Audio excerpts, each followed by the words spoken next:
Welcome to Sound Mind International. Be transformed by the renewing of your mind. Hello and welcome to Self-Concept and Depression. This is part 1, and part of this course we are going to be talking about self-pity. Now, what is self-pity? Oftentimes this involves a feeling or a sense of loss, damage, helplessness, problem-related, or a sense of feeling defeated, as well as lack of compassion for self. Oftentimes with self-pity, you often tend to see yourself as the victim and often question, like, why does stuff like this always happen to me, And one of the most destructive things an individual could do from personal experience is to keep perceiving themselves from this perspective or processing their thinking from a self-pity perspective. Now, another way to overcome this is through, as I mentioned, having compassion for self, and as well as appreciating the reality of things and seeing things from a different perspective, such as from a knowledge perspective, as I've mentioned in our previous or prior courses, if you've managed to have a listen to them, and as well as extending kindness and generosity to self. Oftentimes, you all have that friend. They're always there for you, or always there for us, whenever you need them. They're a call away, they're a text away, but then they don't oftentimes extend this love to themselves. Or maybe it could be a close relative or a family member that you could have. So another way of overcoming self-pity is to extend that same kindness and generosity that you demonstrate to your friends or loved ones to yourself first. Because if you're going to love your neighbor, if you're going to love your partner, if you're going to love your children, if you're going to love anybody or extend that love, it has to begin with self first.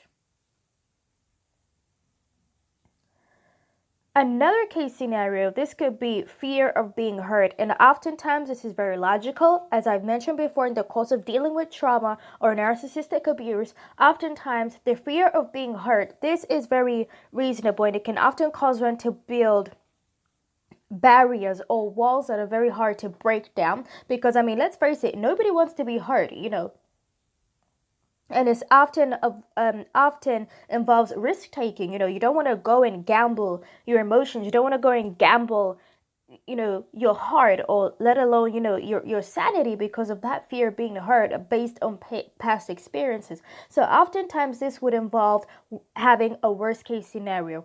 A way to overcome this could be having a positive outcome. Instead of applying that job, you're going to think, okay, what if I do end up getting this job? What if I do end up being accepted for that position? What if this relationship or marriage does end up working out? What if this business does end up working out? Or what if this project actually does end up taking off? So oftentimes, try and avoid making decisions based off or fear. Avoid based off of fear. For example, this could be perhaps you had a pet, just an example, a dog or a cat, and it died. So oftentimes you could have that fear of being hurt, especially if you had that emotional connection or attachment to something or someone, and say like, okay, maybe you could be a widow, even you could be, maybe my husband or wife died, therefore I'm a little bit hesitant, or I have that fear of being hurt, because dealing with grief, depending on how you process grief, it was such a traumatic experience for you, so you don't want to put your heart or your emotions through that process again. So oftentimes this could trigger the fear of unpleasant circumstances, which needs to be avoided. And as well as taking responsibility for control, you need to be able to control your emotions. And this could be done if you enrolled in the course Emotional versus Logical Thinking. So this can be handled, fear of being hurt, by taking responsibility for control. If you can control that fear, if you can control that anxiety, which often takes time, and with the help of useful and effective tools and resources. So try and take responsibility for what you can. It could be your response as opposed to reacting. Remember, before we make any decisions, we stop, think, and reflect. Self-actualization. If I ask you, do you know yourself? Have you ever attained self-actualization? This could be in terms of affirming yourself. To avoid self-pity, you need to know who you are as a person. And I'm going to talk about this in part 2, about knowing yourself and knowing who you are. Another way to stop indulging or processing your thoughts and to overcome the circumstances of life and depression is through avoiding self-depreciation and avoiding confronting the issue. Oftentimes, we tend to look ourselves as less and avoid congratulating ourselves on the little steps that we have progressed along the way. So, avoiding confronting certain issues, oftentimes they say yes. Somebody, even if they're a fool, they're considered wise when they keep quiet. But oftentimes you need to confront certain issues in order to deal with them. Do you need to deal? It could be with your eating habits. Do you need to deal with past trauma? Do you need to go and enroll in therapy? Do you need to deal with that abuse? Do you need to deal with that relationship? Do you need to deal with your finances?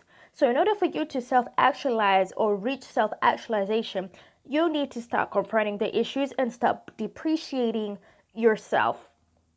Now, this all has to do with your self-image. So what do you think of your self-image, your esteem, and ideal self? For example, personally for me, as I mentioned in the journey of progressing and engaging in healthy and balanced diet, I incorporated exercises for at least 30 minutes for 5 days as it is recommended, because exercising was in tune with who I wanted to be as a woman, as well as reading personal development books. This was to do with my reaching my self-actualization and helping me form what I perceived as my ideal self, and the exercise helped boost my self-esteem as well as my self-image, improve on my self-image. As I mentioned to you before, when dealing with depression and the circumstances of life, anxiety, and your eating and depression, it all combines, they're all compounding factors together.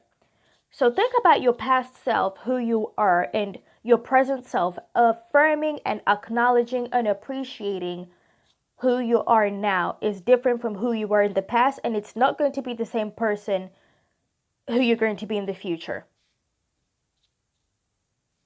Appreciation, as I mentioned, appreciate your personality, because oftentimes when people think, okay, maybe you're always, in terms of feeling self-pity, or always seeing yourself as a victim, sometimes it could be a type of personality trait. It could be generally who you are as a person. So appreciating your personality, that you are unique, as we mentioned about, it's okay to embrace the emotion that you are experiencing in that moment.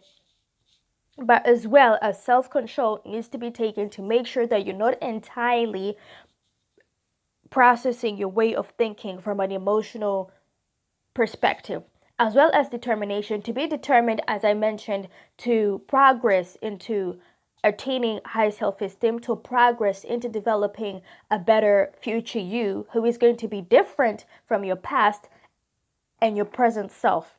As well as having the willpower. As I mentioned, your willpower, this is your decision to choose and pick to do and what not to do. So you have to have that willpower. If you want to exercise, you have to get up, you have to go to the gym or go outside for a walk. That takes willpower. If you want to get that, enroll in that class, enroll in that course, it's the willpower to get up in the morning, go online, go to the library, source whatever information you can source and read. That takes willpower, as well as appreciation of calmness.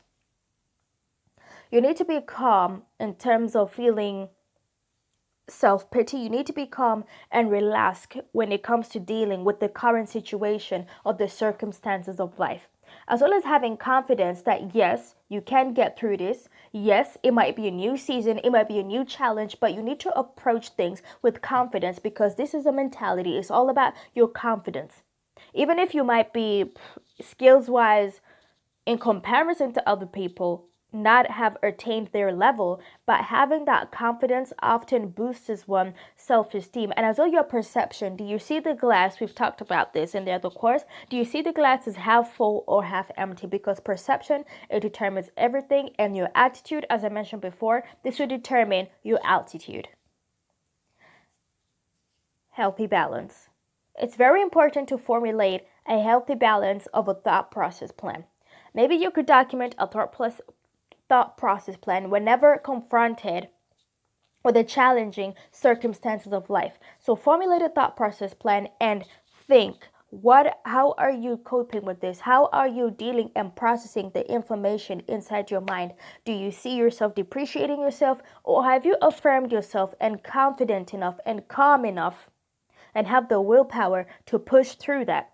So replace loss, damages, problem, or triggers of fear with healthier alternatives, such as loss. This could be okay, even though I lost that job, even though I lost, that business, this taught me something. Even though this is damaged or I have a problem with this, but as opposed to seeing it as a problem, let's think of a solution that we can come out of this with.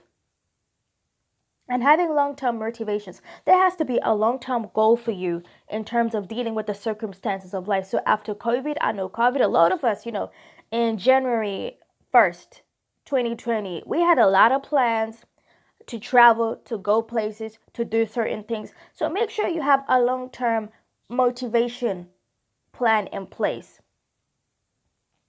And as well as make progressive steps, making sure that you're making that progress in terms of attaining self-actualization, in terms of your thought processes. You have to make sure that you have making progress in stages. Like each time when confronted with something, you're going to try and perceive it from a healthier and a different perspective. You're not going to let this thing dwell so much in your mind that it's consuming your time, it's consuming your joy, it's consuming your happiness. And as well as detaching, as I mentioned before, your past self from your future self. You have no control about what happened in the past, but beginning from now with your present self, what you do with your present self will determine about your future self or the outcome that you possibly want. And remind yourself of past accomplishments. But don't be carried away with this, because this also could be a trap and pours you or stagnating you into achieving much more great accomplishments. But yes, appreciate the little steps and appreciate and acknowledge, your past accomplishments. If you did that before, you overcame depression before, I mean, come on, you can do it again. You can certainly push through with the help of God and overcome. I want to over to you now. I want to thank you very much for listening. Please replay and recap on this video. Remember to always have a positive outcome whenever challenged with the circumstances of life, and always perceive things from a different perspective, from a self-actualization perspective, and always think of the long-term goal. Always motivate and drive yourself to what you want to see or happen as your future self. And remember to appreciate yourself and the little steps along the way, and appreciate that you're still a work in progress. And make sure to find a healthy balance that works out for you. See you over in part 2.